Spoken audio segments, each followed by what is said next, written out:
This is The Sports Life. 4.2 seconds left. We're going to the Elite Eight. Here comes Ole Miss for one half-court desperation shot. It's good, but it doesn't matter. We've got a final from Atlanta. We're moving on. 3.9, Flage launches from half court. It's off the glass. Final four's up. The Bruins are headed to Tampa. And there you go, some moments at the end of great games in the NCAA tournament. One for Michigan State on the men's side and one for UCLA on the women's side. And welcome into the Sports Life. Will Tiemann here along with Dalton Shetler. And our show this week is pretty interesting.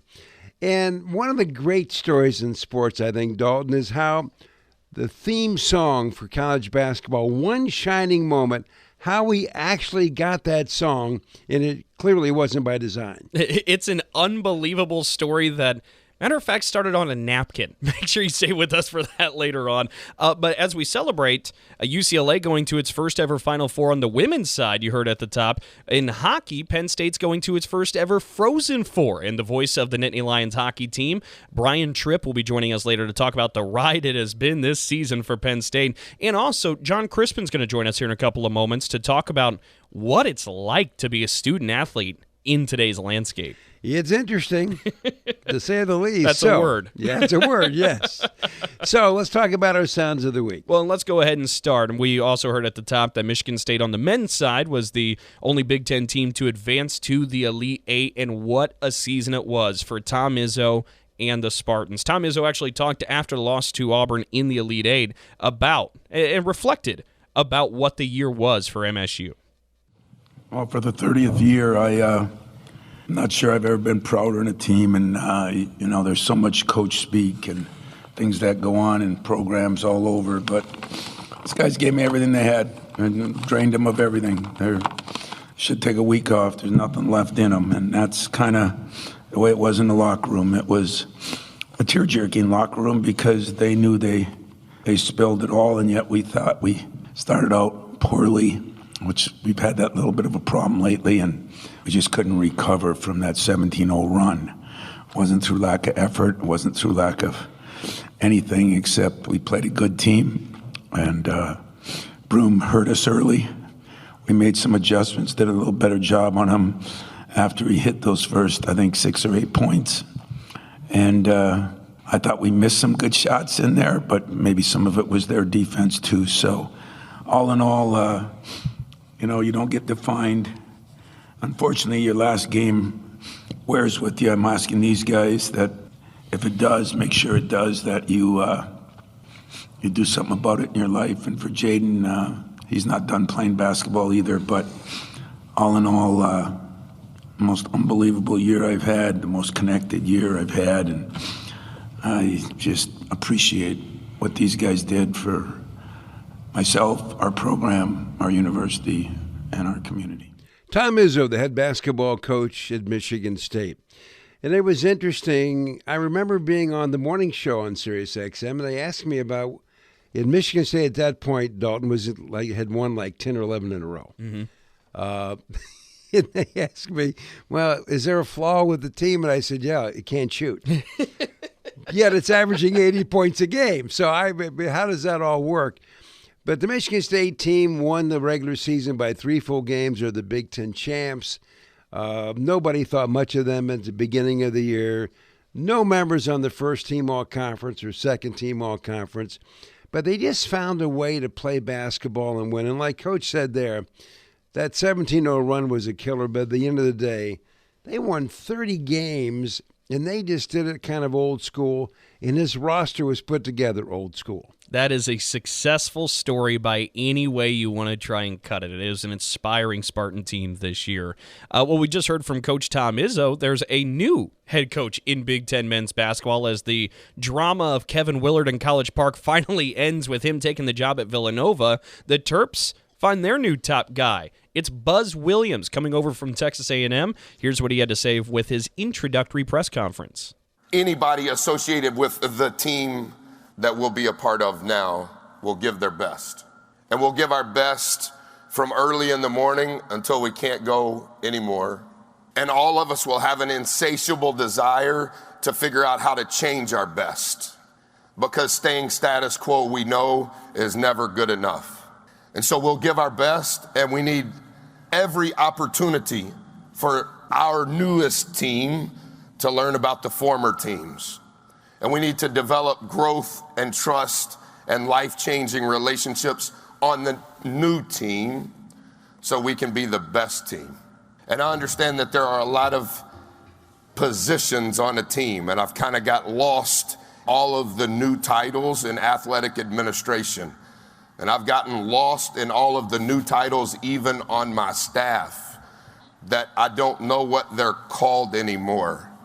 But I do know that regardless of what you're called, whether you came here as a freshman, whether you came here from the portal, whether you're the director or the deputy or the starter or the sub, you have a role on the team. And we want to do our best to play a role on the team represented in this arena, represented on this campus, represented in this department, represented in this institution. Buzz Williams, a new head basketball coach at Maryland. And it's interesting as I look at the team he is taking over. Of course, Kevin Willard goes to Villanova, but they were number 4 seed in the tournament this year, got to the Sweet 16, finished second in the Big Ten, and ended up with 27 wins. So at the end of the day, Dalton, Buzz Williams tends to go where they need help. Well, these guys did pretty good. They most certainly did, but you and I have talked about this beforehand. The Crab 5 is mainly going to be gone there in College Park, so it'll be interesting to see how Buzz replenishes things with that team. The final sound of the week we have for you, we go to Minneapolis, where the voice of the Gopher hockey squad, Wally Shaver, called the action in the opening round of the NCAA tournament between Minnesota and UMass. Folks, this came down to a pretty controversial ending, and the Gophers feel slighted, and you'll hear from Wally Shaver why here in a moment. But this was the game-winning goal for UMass in overtime and the events that led to it. Chesley, he carries the center. He's Tripp. How do you not call this? I know it's overtime, but for crying out loud, he's got the puck and he's Tripp. Meanwhile, back comes Mass. They shoot. They score! Oh, my God. What poor officiating. Chesley's Tripp falls down. No penalty is called. UMass immediately turns it back up ice, and they score in overtime at 4:49 and win the game. Well, I got nothing. He didn't mince words on that one. I mean, obviously we saw a lot this basketball season, so... But at the end of the day, if it's as obvious as Wally Shaver is saying it is, you got to call it. I was going to say, I saw the clip as well online. I didn't catch it in real time, but I saw the replay, and it was pretty obvious, pretty blatant, and of course, as sports always works, right, it immediately leads to the other end, things happening, and it's a tough one to swallow if you're a Gopher fan. Well, when the sports life continues, up next will be our chat with Jon Crispin. He played college basketball at the highest level. He currently works for ESPN, and he's got some thoughts on how college basketball can stay the great game it is. Back with more in just a moment. So, I got one for you, boss. Oh, yeah? What's black, white, and dented all over? I give up. The company truck. I know, but thanks to our agent, we've already submitted an insurance claim and can track the status right from the app. Auto owners pays what they owe without any hassle. Lucky for you, that's simple human sense. Ask your independent agent if auto owners make sense for you. Medicaid and CHIP offer free or low-cost health coverage for children and teens. Hospital and doctor visits, prescriptions, shots, and more are covered. That's peace of mind for parents if a child is sick or gets injured. And parents may now be eligible for Medicaid too, even if they've applied in the past. Enrollment is always open. Visit insurekidsnow.gov or call 1-877-KIDS-NOW. Paid for by the U.S. Department of Health and Human Services. If you have diabetes, listen up. If you have insurance, you can qualify for a continuous glucose monitor. With a CGM, you can continuously track your levels and trends and spend more time in range, significantly lowering your A1C. More importantly, a CGM eliminates the one thing most people with diabetes hate: painful finger sticks. Order your new continuous glucose monitor today. If you use insulin and if you've seen your diabetes care provider within the last 6 months, you may qualify for your own CGM right now. We'll do all the insurance paperwork and deliver your new CGM at little or no out-of-pocket cost to you. Medicare and most insurances will cover your CGM, so don't wait. Have your insurance handy and call the Aptiva Medical CGM Health Hotline right now. 800-948-6912. 800-948-6912. 800-948-6912. That's 800-948-6912. We'll be back with more in a moment. This is The Sports Life.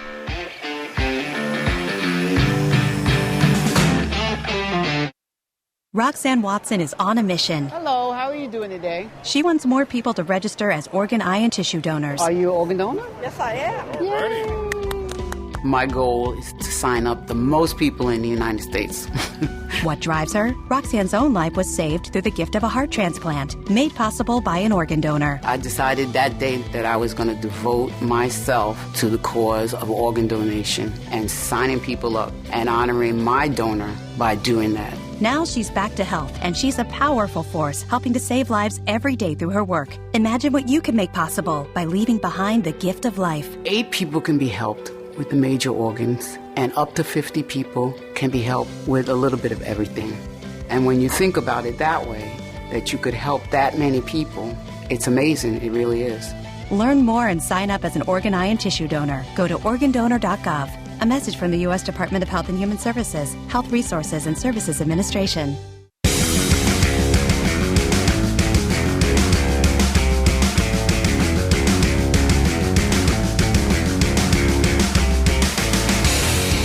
And welcome back to more of the Sports Life. Will Teeman here along with Dalton Shetler. And don't forget, Auto Owners Insurance, simple human sense. Ask your independent agent if auto owners make sense for you.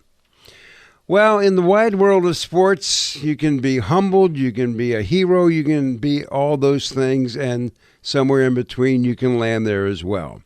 And we've invited Jon Crispin to join us on this show. He's currently one of the guys on ESPN, talk college hoops all the time.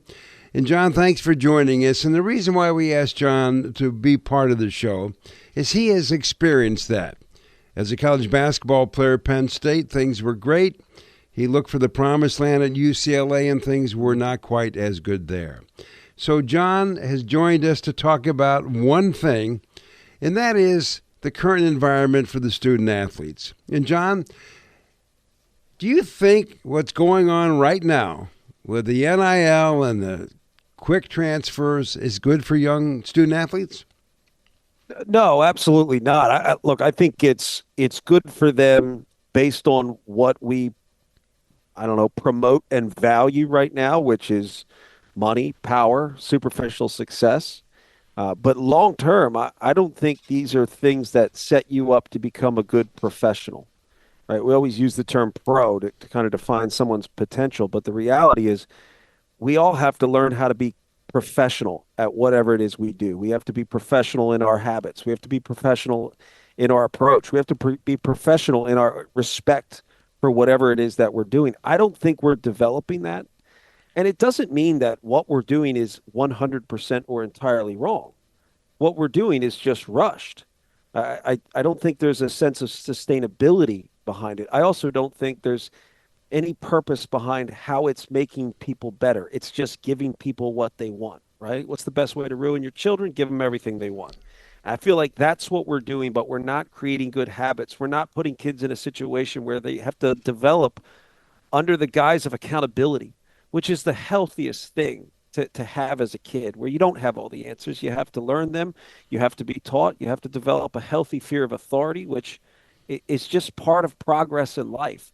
So I think we've jumped a few steps, and I feel like it's something we're probably going to have to figure out how to revert to, and good luck with that. Most certainly good luck with that. And I think you speak for a lot of people, John. I think a lot of people feel that way and feel that maybe the progression of these student athletes is being hindered as people. But just another, there's so many different holes you could poke in this, John, but another one is the logistics of, look, we're getting ready for what should be a really fun Final Four. Maybe some of those players aren't in the best situation where they would want to be in the transfer portal, but they should be focusing on the Final Four. But you have the portal active at the same time. I mean, just logistically, this layer of it is ridiculous. I mean, this is what you get when you have anarchy at the forefront, and that's really what it is. We say things like the Wild Wild West, and I say it is pure, unfettered anarchy, where there are no rules, and even worse, there's no one to enforce any rule if you had it. And I felt like a couple of years ago, what Congress got involved and in a way kind of neutered the NCAA, where the NCAA couldn't be a governing body that oversaw this. The NCAA was kind of told you, you're useless anyway. You don't have the right to enforce the rules. We disagree with your rules. And now you start bringing up employment law and all these other things. And well, what does the NCAA do? Well, we give. We just say, all right, well, we're going to allow the transfer portal and name, image, and likeness. And as if that players or personnel or coaches were going to stay within a certain framework, right? There was no one to police it. So, of course, whatever you're going to allow is going to be taken to the extreme. And I feel like that's what's expected in an anarchical society, let alone business where there's money involved, right? There are no rules and there's no one to enforce them. So what do we expect is going to happen? I do blame coaches a lot of the time because I think a lot of the issue is we have fearful coaches, which is understandable. It's human nature to have the job that you fought for your entire life. You know, Tom Izzo probably made $5,000 when he first started as a coach, and he's worked his way up to become the professional that he is. And on any given year, he could be fired. Everything he says or does could be something that gets him fired. Like, there's a lot of pressure. So I get that. But there are a lot of coaches out there that they don't care. And they'll do whatever it takes to win. They'll go raise money. They'll go to that booster over there on the corner and say, I need $3 million to get 2 players. Like, that's a really strange way to go about business. It's not sustainable. And I do feel like if we don't have conversations about defining morality within our sport, then we're going to lose our sport. Because morality and community and the unifying nature of sport is ultimately what got us the value that we have today. So we can't lose that and expect this thing to continue. Well, John, in your experience, your 2 years at Penn State, your 2 years at UCLA as a player, the ups and downs, have you been able to gather anything from that you could forward on to a young player that can help him? Yeah, I'll say that the most valuable experience or most valuable aspect of my experience was the humility I found by going someplace and not having it work. Like, we don't even like to face failure anymore, because the second we get to that point where we go, I didn't achieve at the level I expected to achieve, and people are defining me by my outcomes, because that's the whole culture of sport. We're defined by our outcomes. It's the danger of the culture of sports. I went to UCLA where I was a 2-year starter at Penn State. And I'm telling you that the experience at Penn State was incredible. It was communal. I belonged there. I fit with those people. They loved me. I loved them. It was the best situation, almost too good, to be honest. I then go to UCLA where I think I want to play for a national championship, because as a competitor, the Sweet 16 wasn't enough. I didn't like the fact that we celebrated a Sweet 16 as if we should hang a banner. We didn't win anything. We lost. And there were other teams that were better. That bothered me. So I go to UCLA, and ultimately what I realized I found was humility. Right? I understood what I was, but I also understood what I was not. And that was one of the healthiest things for me as a young adult to figure out. Because what I went through 3 years later when I stopped playing professionally, I went through this moment where everyone's going to go through this. Even LeBron James is going to go through this. Who am I, and what am I going to do with the rest of my life? Had I not found humility, I don't know if I can go through that process as well as I did. Had I not found humility and purpose in something other than just playing a sport, had I not found all that, I don't know if I'm ready to transition to the rest of my life. I don't know if I'm the father and husband that I am today, had I not found that humility. So we try so hard to protect young kids We have the everybody gets a trophy society and culture. I get that. We want people interested in our sport. But the truth is, somebody's got to win, somebody's got to lose. And sometimes you're just not good enough. I had to learn that. And it was the best thing I could have learned. But today, we want to avoid that. We're going to transfer 5 times to do so. So, John, where do we go from here? Is there a magic bullet somewhere? Well, I think you've got to disguise your purpose. If you're the NCAA, you've got to really get back to what made this thing grassroots special. It was communal. I knew who my team was going to be next year as a fan, so I got excited about next year's team this year. I saw a team lose, and I would go, it's okay, man. Next year, we're going to be really good. How many teams say that anymore?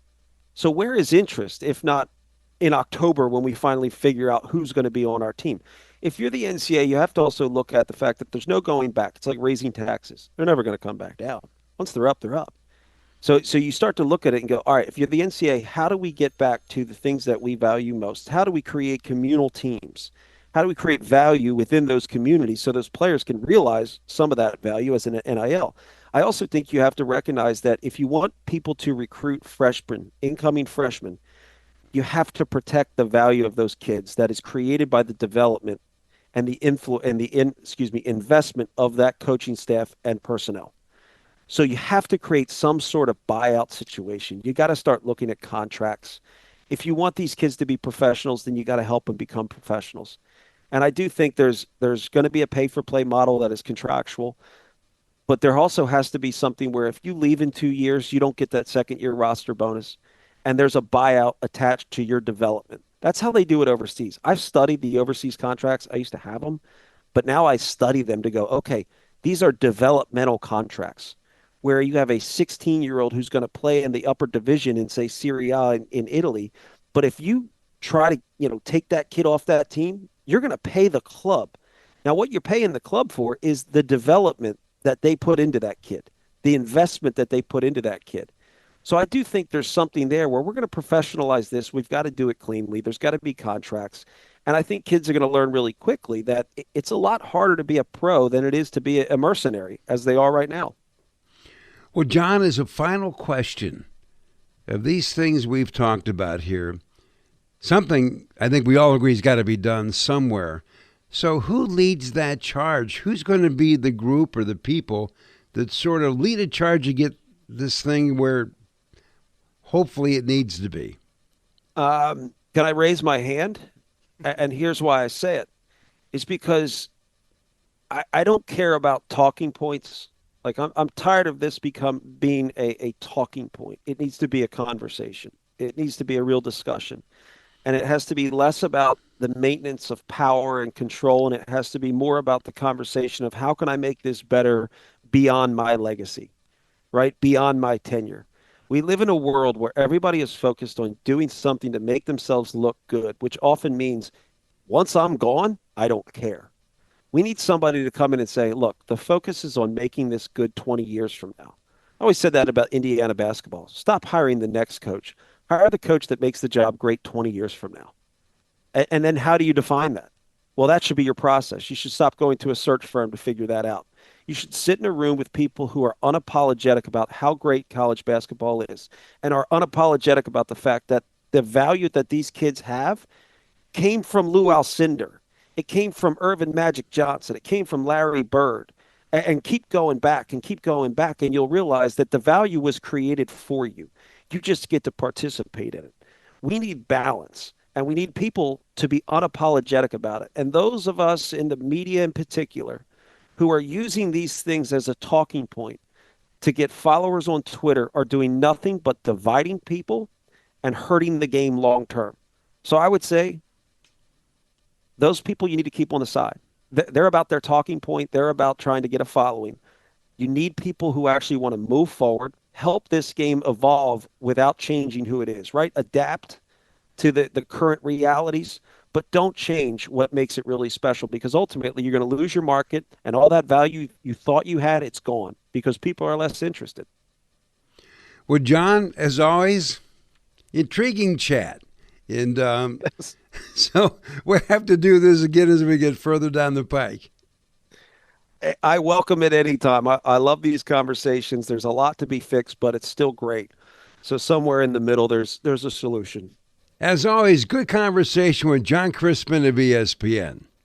Well, up next, one shining moment, but first a timeout. Oh, yeah. Hey, Dad. Did you get a new haircut or something? A new shirt? You're looking good. What happened? A little fender bender? How little? A few days in the shop little. But thanks to Mom and our agent, we've already submitted a claim and can track the status right from the app. Auto Owners pays what they owe without any hassle. Sounds like simple human sense. I'm fine, by the way. Oh, yeah, I was going to ask. Ask your independent agent if Auto Owners makes sense for you. This is a potter's field. When people can't pay for their funerals, they are buried here. It is a lonely, desolate place, littered with unmarked headstones. No one visits. No one leaves flowers. But it doesn't have to be that way. For as low as $1 a day, you can ensure your family will have the money to pay your funeral expenses. We offer burial insurance plans that pay up to $30,000. Considering the average funeral costs more than $10,000, that's peace of mind for your family. There are no medical exams, your rates won't increase, and your policy cannot be canceled as long as you make your premium payments. Call now to get approved in minutes and ensure your final resting place is more than just a pauper's grave in a potter's field. 800-562-2407. 800-562-2407. 800-562-2407. That's 800-562-2407. Paid for by Final Expense Direct. We all make choices about alcohol. Kids make choices whether to drink or not. Bye, Dad. Remember, I'm going to Alex's party tonight and sleeping over. Hey, Em, remind me about that party again? And adults make choices whether to talk about it. That's true of parents and every other trusted adult in a kid's life. Kids want to know our expectations, and they want honest answers in everyday conversations. So talk with your kids and help lead them on a positive path, because when you talk, they hear you. Learn more at underagedrinking.samhsa.gov. We'll be back with more in a moment. This is The Sports Life.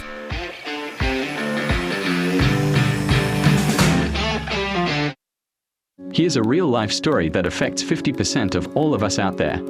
It's called divorce. If you've gotten divorced and now you're struggling to pay your bills and your credit card debts are completely out of control, you need to call this special debt relief hotline right now. We help people with all kinds of money problems caused by different life challenges, a divorce, a job loss, even heavy medical bills. All these life events can sometimes financially stress you out and cause you to get out of control. We help people get their lives back by showing them ways to consolidate and reduce their debt, in some cases for a fraction of what they owe. If your credit card balances are more than $10,000, call us and learn how to reduce your credit card bills and monthly payments now. Here's our number. Paid for by Debt.com. Call now, 800-810-1584, 800-810-1584, 800-810-1584. That's 800-810-1584.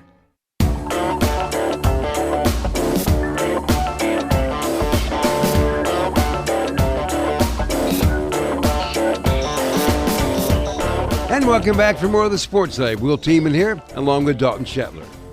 Well, if there was a quiz about naming the most famous sports anthem in the nation, I'm guessing that One Shining Moment would be the runaway winner. Yet this week's cover story about One Shining Moment is truly a story within a story.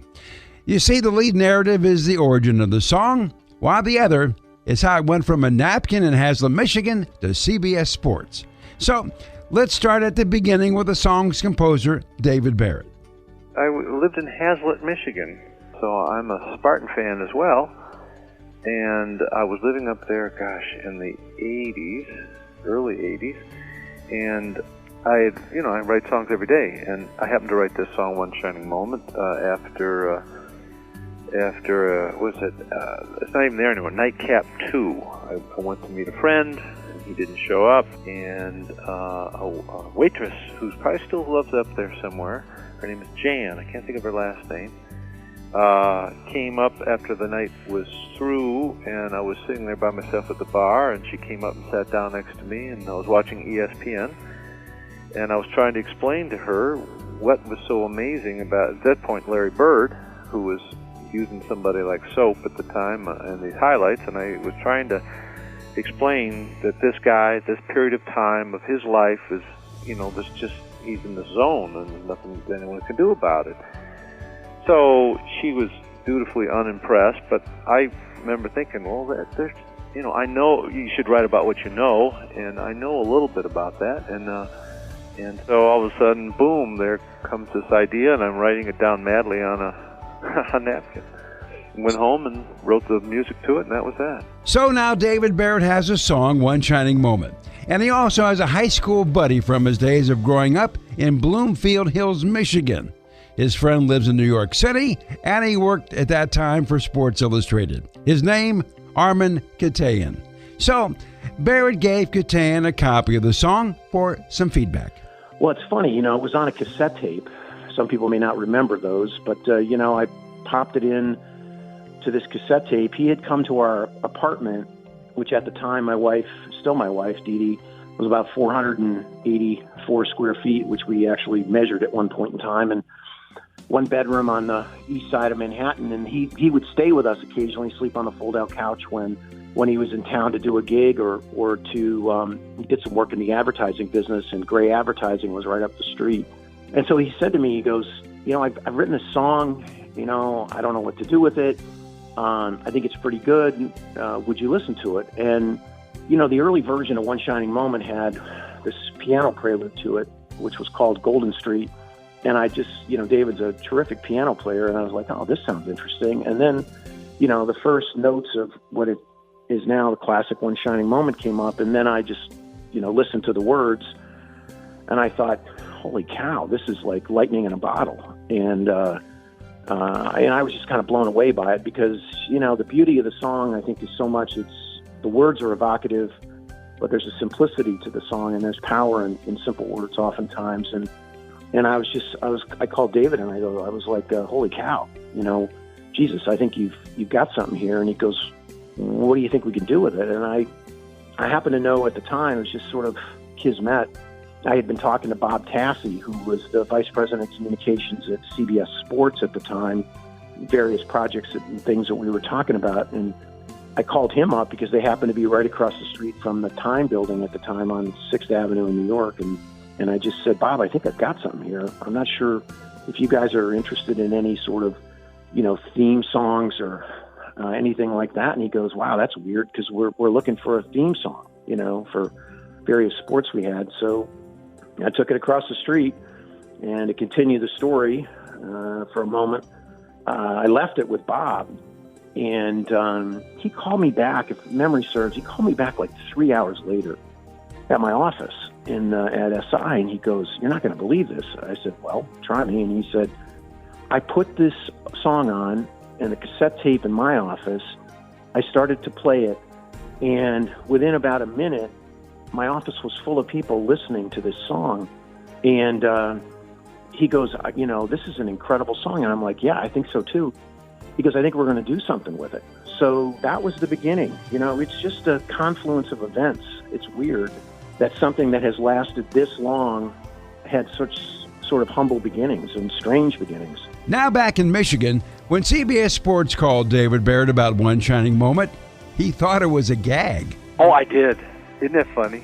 I thought it was some friends from the Peanut Barrel giving me a hard time, and I literally almost hung up. And fortunately, the guy said, his first foray was, I hope you have a good lawyer. Now, when CBS Sports made the deal with David Barrett to use his One Shining Moment tune, it was earmarked to play at the end of the 1987 Super Bowl. But because the broadcast ran long, it was not used, which led it to be repurposed for airing for the first time in the 1987 Final Four after the title game. So what would have happened if the song had aired during that year's Super Bowl and had not been bumped back to be broadcast in the Final Four? Again, the thoughts of Armin Katayan. It would have been a one and done. I don't think there's any question that if it had aired in the 87 Super Bowl, that it would have been a song you heard once and probably never heard again. But now it's like, I don't know, I think I don't think there's another anthem in sports that even approaches what One Shining Moment is. I mean, if you hear one note of that song, you know it's March Madness and it's the Final Four. So there's the story of how a couple of high school buddies took a song written on a napkin to becoming possibly the greatest sports anthem of our time.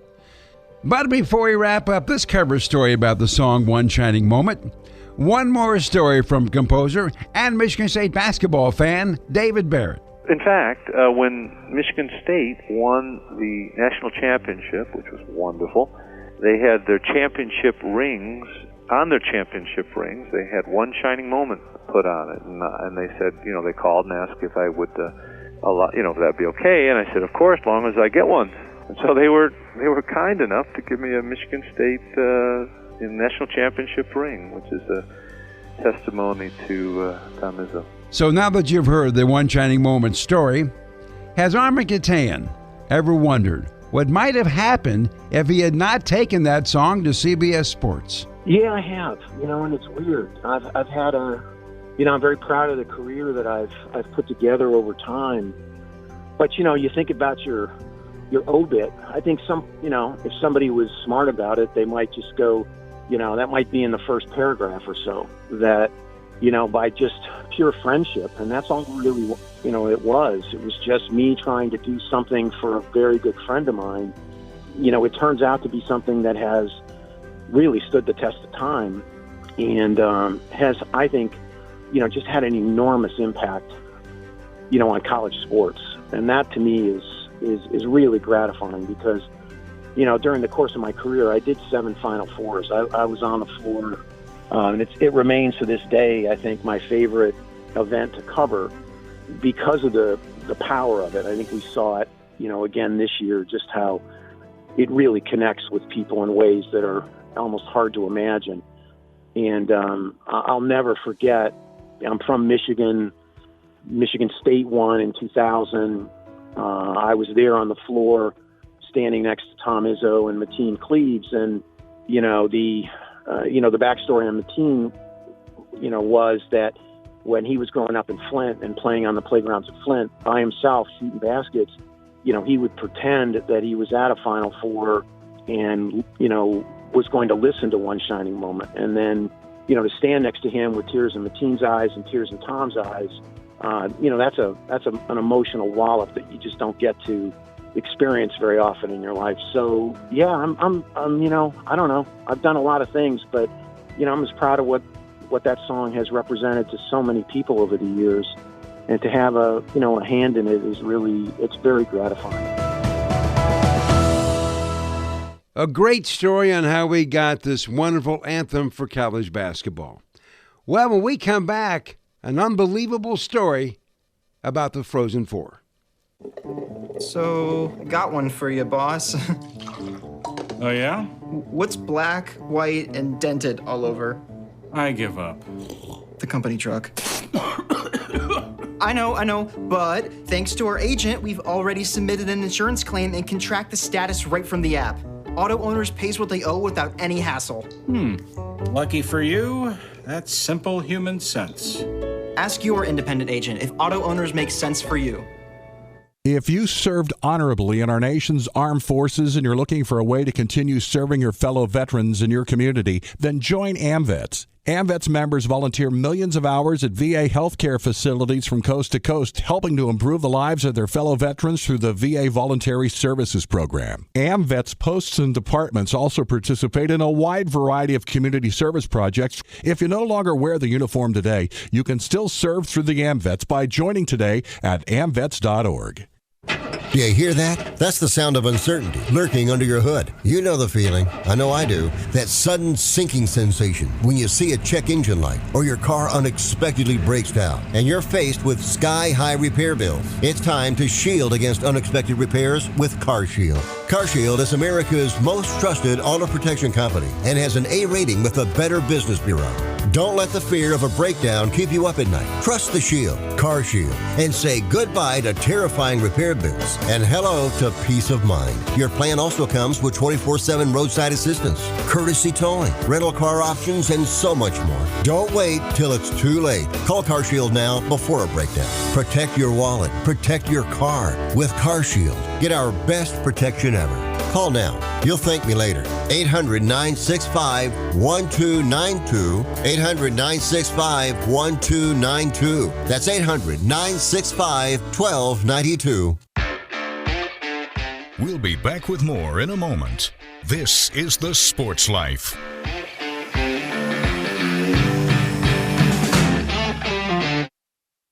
Did you receive a call or message that mentioned Social Security and demanded immediate action? Did the caller know your Social Security number or other personal information and tell you that your Social Security number had been used in connection with the crime? Did you feel worried that your Social Security number might be suspended, your bank account might be frozen or seized, or you could be arrested? That is not the Social Security Administration. Social Security will not threaten you, demand your personal information, or instant payment, email or text you pictures or documents, or use a real government official's name to gain your trust. Social Security does not accept payments by gift card, prepaid debit card, internet currency, or by mailing cash.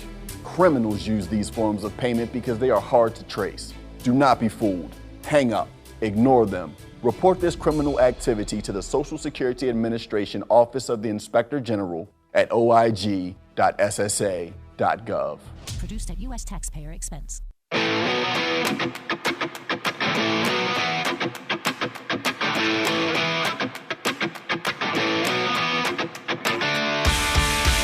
Hello, DeMarsico canceled inside the goal. Went back up the dasher, and UConn comes back out to center. But Serrano picks the puck up there. Then scampers back up the wing, into the attacking zone. Drags into the slot. DeMarsico fires! Yes! He scores! Matt DeMarsico! Matt DeMarsico! Matt DeMarsico! Matt DeMarsico sends Penn State to its first ever Frozen Four! Absolute bedlam on the ice! Penn State streaming off the bench celebrates! They dogpile on DeMarsico! Penn State in overtime wins it 3-2 to go to its first Frozen Four! What a rocket by DeMarsico! He's the hero! Oh, what a call by Brian Tripp, the voice of the Nittany Lions hockey team. How much fun is that? So, because Penn State is such a fun group, and by the way, the last guy standing for the Big Ten in postseason play, we've invited that voice you just heard. And Brian, welcome to our show. Or what is left of that voice you just heard. Gentlemen, thank you so much for having me. It's great to be on and look forward to talking a little hockey. Well, one of the amazing things about this whole story about Penn State this year is that usually teams that get to the Frozen Four are teams that have been pretty good all year. Not the case with this hockey team. In conference play, Penn State starts off the year losing its first 8 Big Ten games, 0-8 in Big Ten play, and then you go on that 14-4-4 run. And I guess my first question is, Brian, when you're 0-8 in the Big Ten, I'm guessing you weren't thinking Frozen Four.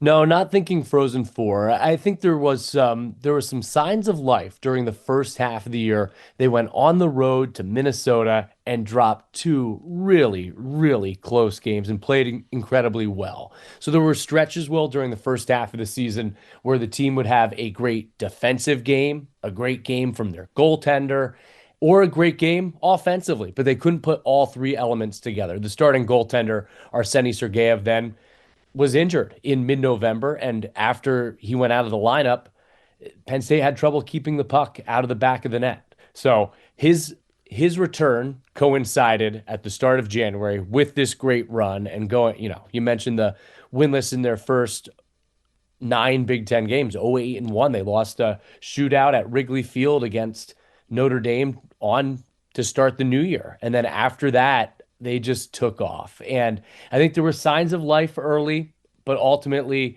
it was this group not losing belief, coming together, and then really evolving into the hockey team that we've seen here over the last couple of months. It's been really special. I think there was a lot of belief that they could get there, but to get to this point and go to the Frozen Four and be on this type of run with that start certainly is almost unimaginable, and if not kind of an improbable, impossible type thing. I was going to say there's so many different things to follow up on, But as you talk about the storybook ride it's been for Penn State to turn a season around, go to his first ever Frozen Four, and a lot of it you gave some credit to the man in between the posts, the goalie, who came back from injury. And if I'm not wrong, and correct me if I am, he actually transferred from UConn, and to go to the Frozen Four, Penn State had to beat UConn with that call you heard just a little bit ago, just to add on to the stories here.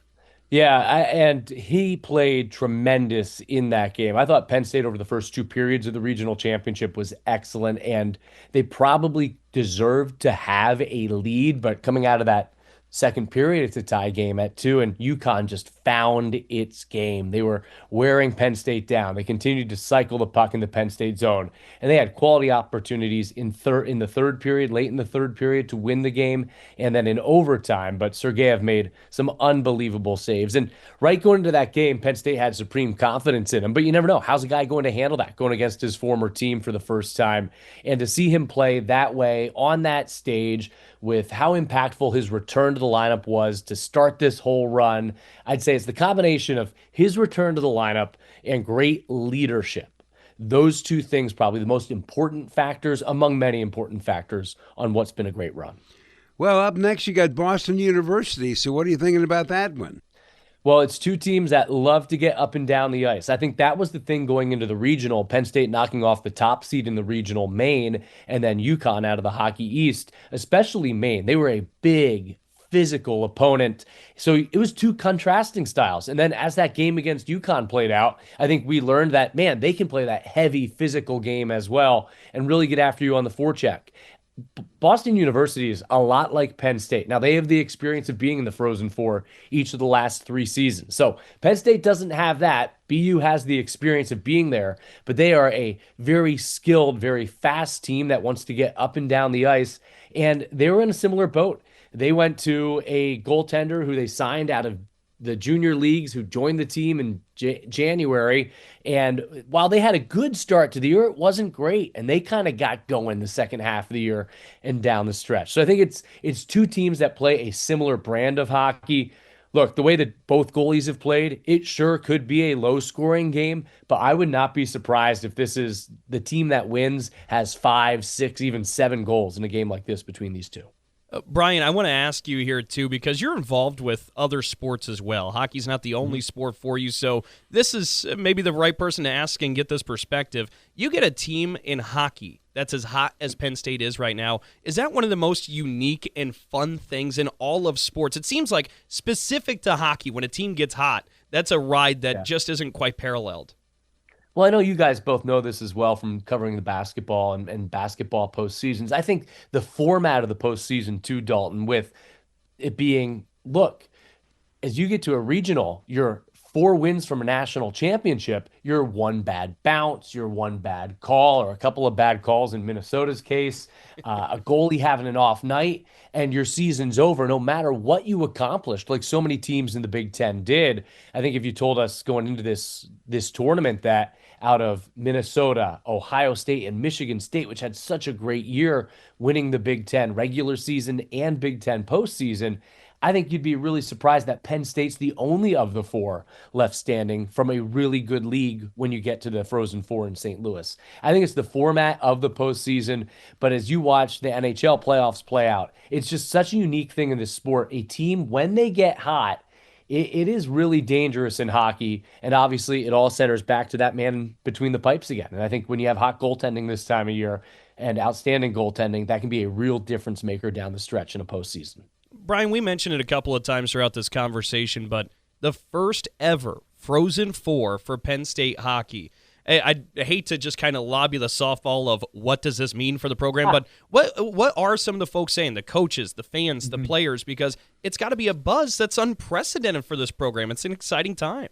Yeah, I think it's even more special because of how they went about getting to it, right? This unprecedented second half run, which has obviously been the best stretch in program history. But then in the regional, it's in Allentown, Pennsylvania, which is in eastern PA, and it allowed Penn State fans to be there. It was sold out. The crowd was unbelievable, and everyone affiliated with the program, I think since day one, they got a large donation from Terry and Kim Pagula, Pegula obviously owns the Buffalo Sabres and Buffalo Bills as well, but he's a Penn Stater. And their goal was to build a hockey community at Penn State, and where Penn State would attract players from Philadelphia, from Pittsburgh, where they have a lot of great players from. The guy you heard me screech his name in the game-winning goal call, Matt DeMarsico, he's from Pittsburgh. And they wanted Penn State to be a place that attracted the players in Pennsylvania to come, and that's where you grow, you develop, and then turn to be professional. And then what it would mean for the community to have 2 sheets of ice. So I think it's like the culmination of not only the coaching staff, Guy Godowski and his top assistant, Keith Fisher, have been here since the get-go when they went Division I, first playing their first year in 2012, 2013. You know, they were a club team just 15 years ago. I think it's the culmination of a vision and then a building a foundation for a program, and then seeing the way the community has grabbed a hold of hockey here at Penn State, and then to watch them take this wild ride with them and probably be as impactful on that ride as anything, to have the home support of the fans playing at their great arena, Pegula Ice Arena, and then for those fans to be there in Allentown, I think it made it that much more special. So it's really a culmination of so many great things, and you're right, the buzz is like nothing this program's ever felt before, maybe with the exception of when they finally announced they were going D1, which was in 2010. So to think of how far it's come in such relative short time against all those blue bloods in this conference, they had unprecedented success right away, but to finally get to this stage, it feels like the crowning moment, at least to this point, for the program. Well, you're heading to St. Louis. Last time the Frozen Four was in St. Louis was 2007. The Big Ten sent a team, and that Big Ten team won it. So, Michigan State claimed it in 2007, so if you're superstitious, maybe it'll be Penn State claiming it in 2025 in St. Louis, Missouri. Well, best of luck, Brian. Good luck. You're Yeah, it. thank you so much. I appreciate it. You're waving the banner for the Big Ten. Let's go. No Big Ten team has won it since Michigan State in 2007. So here, it's time. It is time. Yep. Good. Thank you so much, Brian. Yeah, appreciate it. A nice chat with Brian Tripp, the voice of the Penn State hockey team. By the way, the Nittany Lions will be playing Boston U, and Western Michigan will take on Denver. That's the setup for this year's Frozen Four. Takes place in about a week. Back with more and our parting shots in just a moment. Oh, yeah. Hey, Dad. Did you get a new haircut or something? A new shirt? You're looking good. What happened? A little fender bender? How little? A few days in the shop little? But thanks to Mom and our agent, we've already submitted a claim and can track the status right from the app. Auto owners pays what they owe without any hassle. Sounds like simple human sense. I'm fine, by the way. Oh, yeah, I was gonna ask. Ask your independent agent if auto owners make sense for you. Everything is expensive right now. Gas, food, you name it. You're spending more, you are making the same or less money. So, what do? You rack up credit card debt, that's what you do. It's not your fault. It's the economy. And guess what? If you rack up too much credit card debt like some of us, you can't pay your bills. Then the credit card companies, as nice as they are, start hounding you for money. Then you start your downward spiral. A smart thing for you to do is to call the Zero Debt. They can help you consolidate all your credit card bills into one affordable payment. Millions of people have done it. It works to make you debt-free. Make this free call right now. It costs you nothing to learn more. 800-298-9093. 800-298-9093. 800-298-9093. That's 800-298-9093. We are strong, we are resilient, and we will get through this together. But these are stressful times, and it's important to also practice good self-care. It's normal to feel overwhelmed, anxious, or afraid, but there is hope. Reach out to someone, connect with your friends, stay in touch with your community, and know that you are not alone. Learn more at wearebroadcasters.com/hope. Furnished by the National Association of Broadcasters and this station. We'll be back with more in a moment. This is The Sports Life.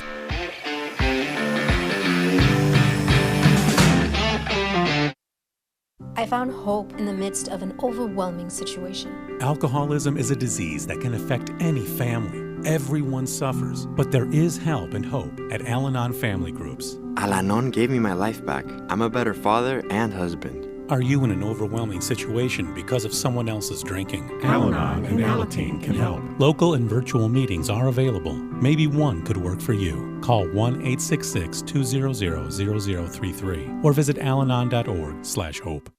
I'm Naheem Hines, professional football player. No matter the challenges I face every day in the NFL, my mom is always there for me, despite her own struggles with muscular dystrophy. And MDA is there for my mom. At their 150 care centers across the U.S., MDA is the leading organization in research and care for kids and adults with muscular dystrophy, ALS, and related neuromuscular diseases. Join me and learn more at helpmda.org today. Thank you.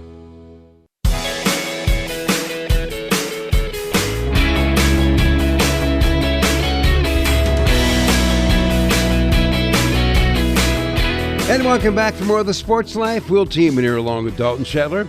Well, we've had a nice show here this week. Jon Crispin's comments about college basketball as it is was pretty intriguing. The one shining moment story, Dalton, is just, it's priceless. It never gets old. And, of course, a salute to Penn State Hockey as they have finally made a Frozen Four. So with that, it is now time for our parting shots. And before we take that baton and run, let's go ahead and remind everybody that you can follow us on Twitter or X, whatever you call it, at SportsLifeNow is our name. We post the entire show, all the interviews back there as well, so make sure you give us a follow. For my parting shot, I want to continue the celebration that it has been the season for Big Ten women's basketball, a historic campaign for Big Ten women's basketball. 12 teams made the NCAA tournament, which is a new conference record, and the conference also did something else for the first time with this past week's news, where the Big Ten swept the Naismith National Awards for the first time ever in conference history. Your National Coach of the Year, Corey Close, the UCLA head women's basketball coach. Your National Defensive Player of the Year, Lauren Betts, the UCLA star. And your National Player of the Year, Juju Watkins from USC. So for the first time ever, as they continued to knock off some unprecedented things, the Big Ten sweeps the Naismith National Awards. Which is kind of neat. That is. Which is kind of neat. Okay, I'm going to go back to something that Jon Crispin said in the interview we had with him. And during that conversation, he talked about how the mid-majors basically have become the feeding system for the Division I higher up in programs. And so we've all been talking about this particular NCAA tournament has been missing some of that madness, some of that Cinderella stuff. Like a year ago, we had Oakland knocking off Kentucky, and we had Oakland almost beating NC State. That went overtime. And who could forget a couple years ago when Fairleigh Dickinson upset number 1 seed Purdue as a 16 seed. All of that fun was not there this year. And it could be because of what John said. The players that could propel, say, Oakland past Kentucky, well, they all left. They went somewhere else. And take a look at the Auburn Tigers this year. The number one seed are powered by a guy named Broom who came from Morehead State. They have another starter. His name is Jones. He came from FIU. And then there's a guy named Chaney Johnson who comes off the bench. He came from Alabama Huntsville. That's a Division II program. So maybe we'll never see a 16 beating a 1 again, or maybe we'll never see what Oakland did a year ago. I hope that's not true, but you never know. So with that wraps up our show for this week. Thanks for joining us. And we should also note that you can find us wherever you find your podcast, like SoundCloud, Spotify, and Apple. And make sure to check us out and hit subscribe. As always, thanks to the Big Ten Network. The Sports Life is produced by Dalton Shetler and assisted by Owen Cronin. Our executive producer is Wendy Hart. So on behalf of Dalton Shetler, I'm Will Tiemann, and thanks for your time.